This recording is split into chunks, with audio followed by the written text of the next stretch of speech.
kaum muslimin rahimakumullah, yang harus diperhatikan oleh setiap orang tua dan setiap guru, ya, setiap pendidik khususnya, bahwa pendidikan akhlak ini harus dimulai sejak dini. Karena masa kanak-kanak adalah masa yang paling kondusif, masa yang paling tepat untuk menanamkan kebiasaan yang baik.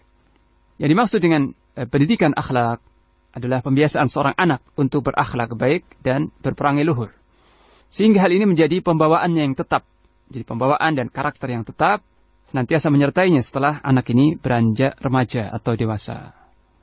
Dan termasuk dari memperhatikan hal ini, yaitu akhlak anak-anak atau para murid, adalah menjauhkan anak dari akhlak yang tercela.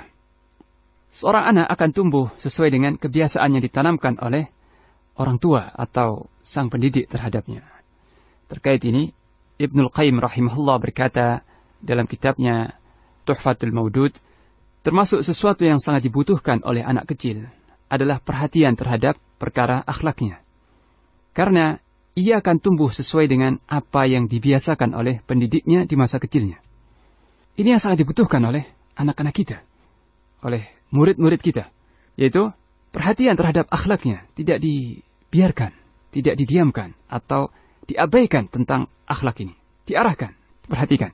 Karena setiap anak itu akan tumbuh sesuai dengan kebiasaan yang ditanamkan kepadanya oleh para pendidiknya atau orang tuanya. Dan tentang ini, Nabi kita Rasulullah SAW telah mencontohkan bagaimana menanamkan kebiasaan yang baik semenjak kecil. Umar bin Abu Salamah radhiyallahu anhu berkata, ya, Umar bin Abu Salamah ini anak tiri atau anak tiri Rasulullah SAW. Dia anak Abu Salamah. Dan ketika Abu Salamah gugur di medan Uhud, syahid di medan Uhud, maka Rasulullah SAW menikahi janda Abu Salamah, yaitu Ummu Salamah. Sehingga Umar, anak Abu Salamah yang masih kecil, usia 5 tahun, itu diasuh di bawah pengasuhan Nabi SAW, ya, anak tirinya. Dan tinggal di rumah tangga kenabian. Nah, Umar bin Abu Salamah radhiyallahu anhu ini berkata, aku adalah seorang bocah di bawah asuhan Rasulullah SAW.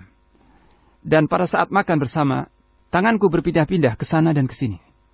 Jadi salah satu kebiasaan beliau adalah makan bersama keluarganya, tidak terpisah-pisah, tidak sendiri-sendiri. Tapi ditentukan satu waktu makan bersama, maka beliau dan istri dan anak-anak semua yang di rumah itu makan bersama. Nah, Umar berkata, ya, pada saat aku makan bersama beliau, tanganku berpindah-pindah ke sana ke sini, ya. Maka beliau bersabda kepadaku, ya ghulam, sammillah wa kul biyaminik wa kul mimma yalik. Wahai anak muda, ya, atau wahai anak kecil, bacalah bismillah dan makanlah dengan tangan kananmu, serta makanlah dari apa yang dekat denganmu. Jadi ini adab yang ditanamkan, dibiasakan Rasulullah SAW ketika melihat anak asuhnya ini. Jadi makan bersama di piring besar, ya, makan bersama di piring besar. Dan di situ lauk mungkin terpencar-pencar, ya.